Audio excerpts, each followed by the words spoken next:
Coming up next on the Jeff Crilley Show, the holidays, as you know, can be very stressful on families. We'll be talking to the head of a wonderful nonprofit that's been helping families and individuals for the last 56 years.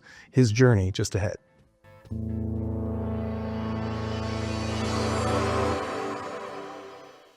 Many are predicting that the worst is yet to come, which is unfortunate, said one person here. Until now, they've enjoyed the reputation of being the nation's icebox. Watched a burglar in his home this morning by webcam. As a journalist of over 25 years, stories are what make my world turn. Reporting live from the Dallas newsroom tonight, Jeff Crilley, Fox 4 News. But in 2008, I took the jump from my familiar life and started a PR firm from my home. We're talking about anyone with a camcorder like the one I'm using becomes a television network. We started slowly growing the company, and we now have over 100 clients, and we've branched into the world of live digital broadcasting. I now own 8 different TV studios and have a huge team, and the stories that I now get to share are sometimes the most important of my life. Life has a funny way of coming around full circle. This is the Jeff Crilley Show.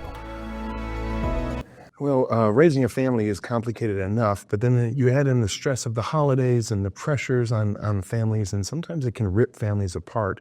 That's why we invited back onto the show Dr. Brad Schwall. He's with the Center for Integrative Counseling and Psychology. Thanks for coming on the show. Thanks for having me. Yeah. Well, I made that opening statement that the holidays are stressful, and I want you to jump on that, because think about not just families fighting, but the pressure of gifts and the pressure of families coming together and, traveling. Do you see kind of an uptick in business around this type of year? Absolutely. So you have particularly loss. It hits hard when it comes to the holidays, to traditions. Also, we have this view, this perception of what family should look like, and the reality is it rarely is. So we can't be a Norman Rockwell family all the time, and we have hopes perhaps. So during the holidays, there are stressors related to having family around, family where there may have been conflicts. We also have stressors related to expectations. So kids want everything, and they also can tend to get excited, and so we have to manage their behavior. And at the center, we focus on providing services across communities. So the holidays, for those who deal with poverty, there are very different stressors. And so we believe that we all can benefit from help all year long. But the holidays certainly do present their own challenges, and we definitely guide and help and encourage and support whether someone is dealing with a loss and the memories and traditions come back during the holidays, or whether there's conflicts that come more to a head because we have to be together, and then there's other stressors compounding our stress. So we help to guide and encourage, we help to give ideas, give new insights, and empower people to find ways to be at peace and to live more in harmony with those around them.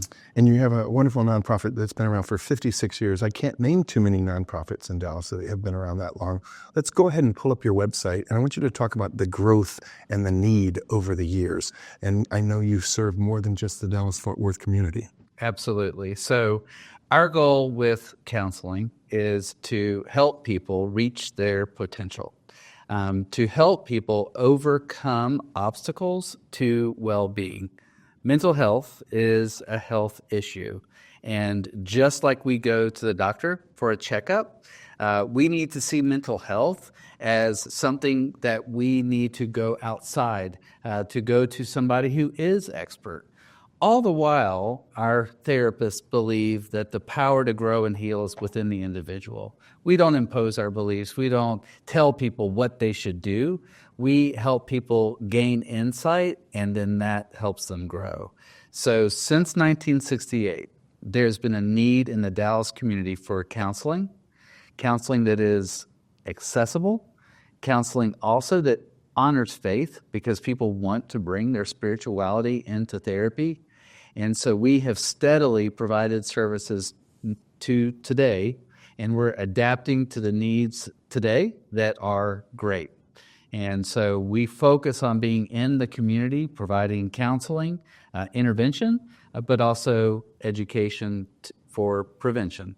And it doesn't matter what our income, doesn't matter what our position is in life, what our job is. Doesn't matter what our bank account looks like, what zip code we live in. We all face emotional and mental challenges.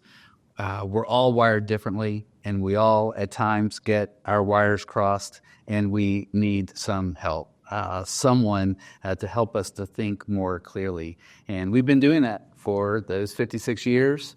And our staff of 45 clinicians and our 13 different locations and our 10 partnerships, they are on the ground providing quality care that helps transform lives. And Dr. Schwall is absolutely brilliant. And he's the one that the media runs to when they need a sound bite. I found a nice clip from Channel 8. I think this was a couple of months ago. Let's go ahead and roll that.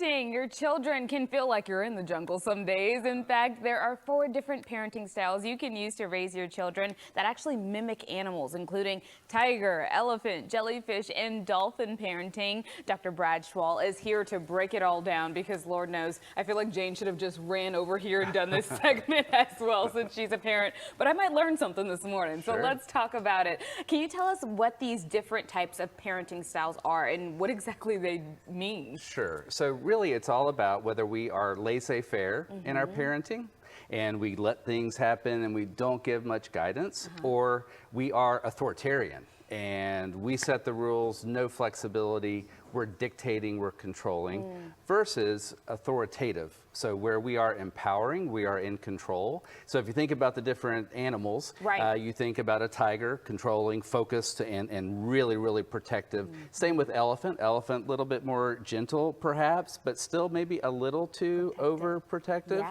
And when we think about dolphins, we think about communicating, we think about flexibility, we think about that kind of playfulness that really actually is important in parenting. Ultimately, it's about whether we're controlling or empowering. Got it. Okay, and that really sets the difference. So dolphin parenting has got a lot of attention right now, and I think mostly because it is that type of parenting style that kind of, like you said, they communicate. They sit right in the middle. They communicate with their children. There is space to have leeway, but these are also the rules, which I think is super important. Absolutely. It is important to be authoritative. When I do talks on parenting and when our center staff therapists do talks on parenting, we're always asked, what are the best consequences? Well, it's more than just what happens when things go wrong. It's how we guide, how we direct. It's also what is our purpose as parents. And no matter what, parenting takes flexibility.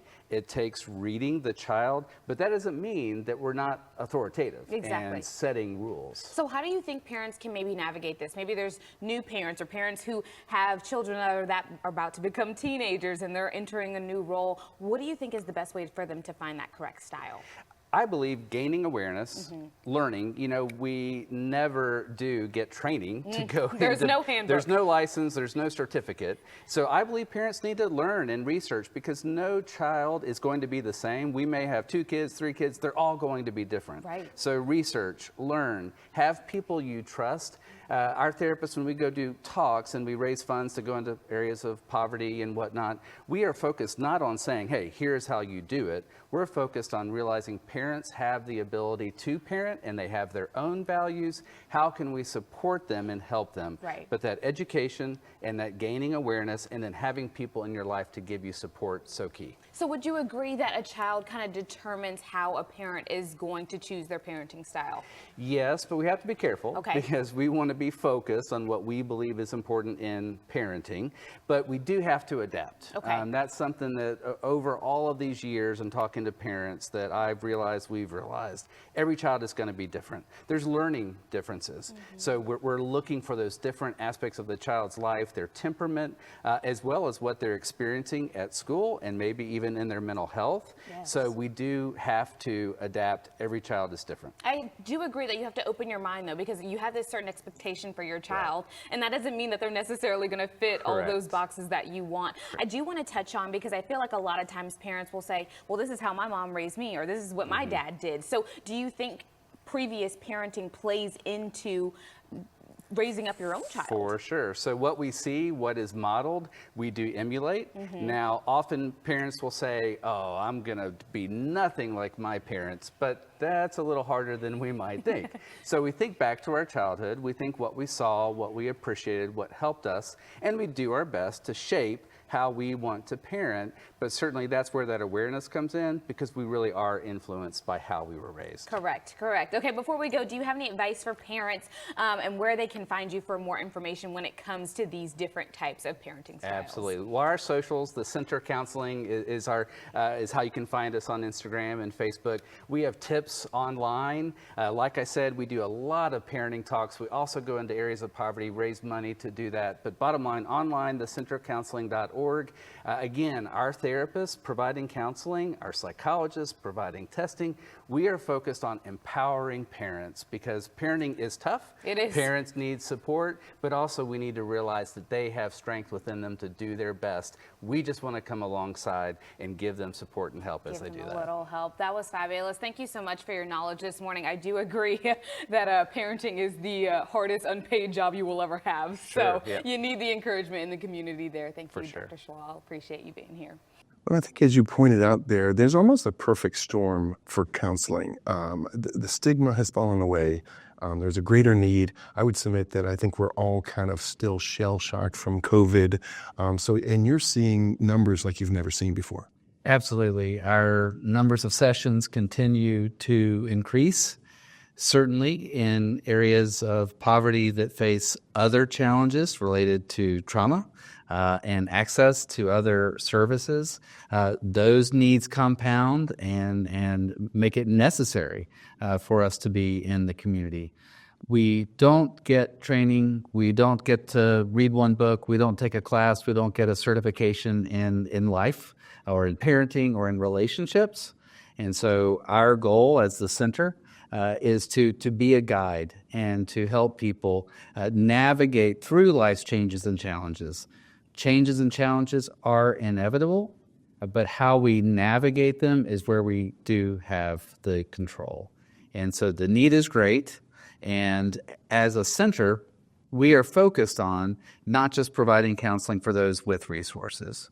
We're focused on providing counseling for those who do not have adequate access. We're also focused on providing counseling, taking insurance, because we believe people should be able to use their health benefits for counseling. What that means is that we are providing a level of care, a level of service for which we need financial support, because we are going beyond what a for-profit group might do. We are going beyond to be embedded within communities where there is not enough access. So funding that we raise helps families to find well-being, helps families to heal. The counseling we provide actually does save lives, because many people we see deal with suicidality, and we give people a hope. We give people a tomorrow. We give people next steps that they can take. So when people partner with us, they're investing in people, and that impact is exponential. It is generational.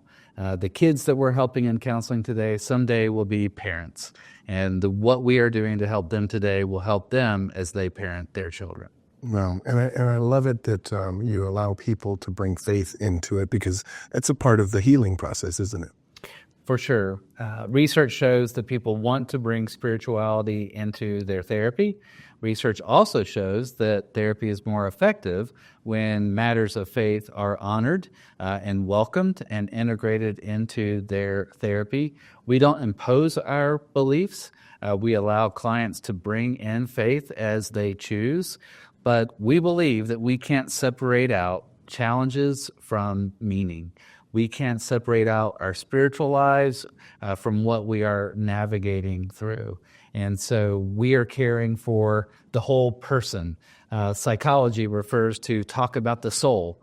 And so we want people to be able to talk about their faith, use it as a resource, because we can talk about the human condition from the perspective, the lens of psychology, but also faith.